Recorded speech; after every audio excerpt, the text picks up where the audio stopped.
this whole issue came about as a result of Zacchaeus' encounter with Jesus. And when he saw Jesus, he realized that he's done wrong.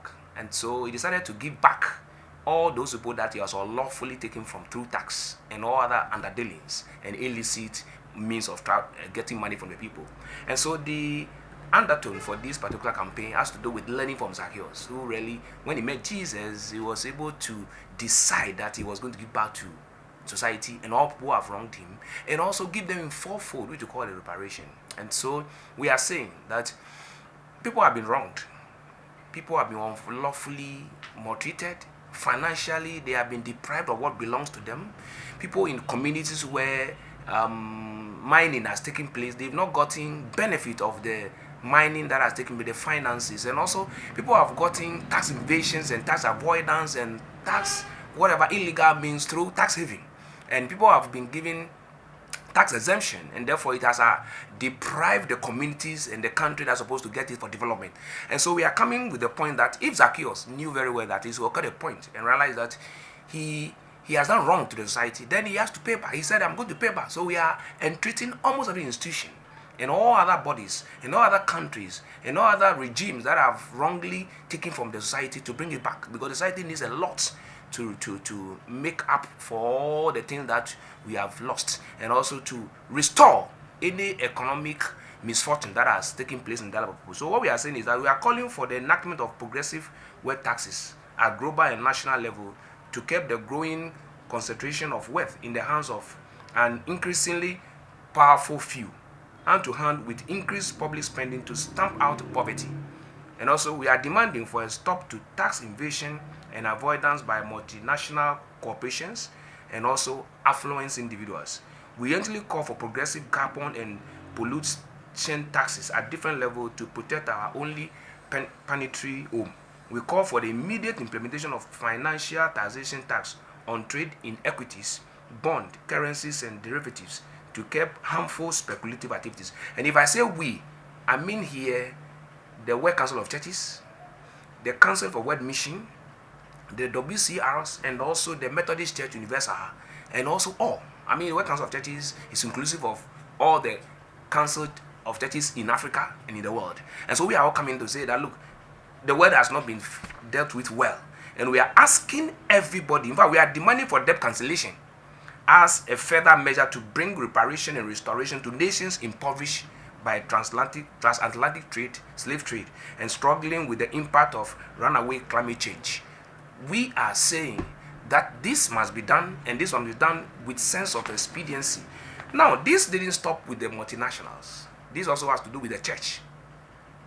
What WCC is saying is that with all that we have been narrated, the people will not do it on their own if they have not been compelled to do it, if they have not been reminded to do it. So we are calling on the churches to descend and study the issues around ZacTax and reparation for slavery and ecological debt through the lenses of covenantal relationship God calls unto us, to the world and you to each other. We urge for creative and prophetic readings of Zacchaeus' story in Luke chapter 19. And also we are encouraging churches to join the Zacchaeus campaign and lobby and advocate to international governments, both international government and local government, and global finance and economic institutions for tax and reparative justice. Now we call on churches to organize their finances in line with Zacchaeus' principle for just taxation, sharing of resources, and reparation for historical injustice.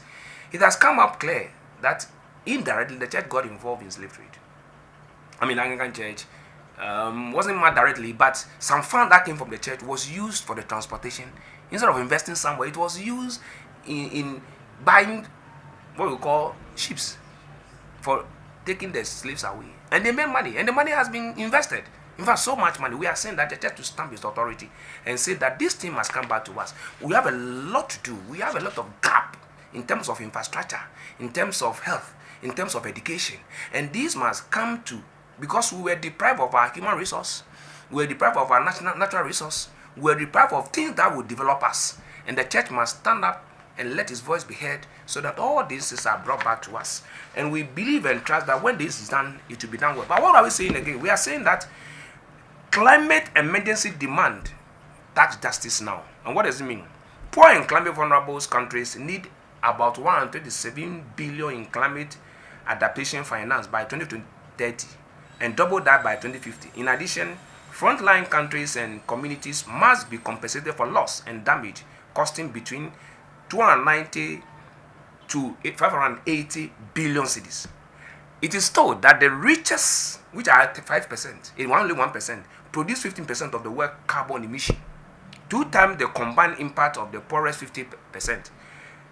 Billionaires produce an average of over 8,000 tons of carbon dioxide, 3,500 times their fair share in a world committed to the global of 1.5 C warming.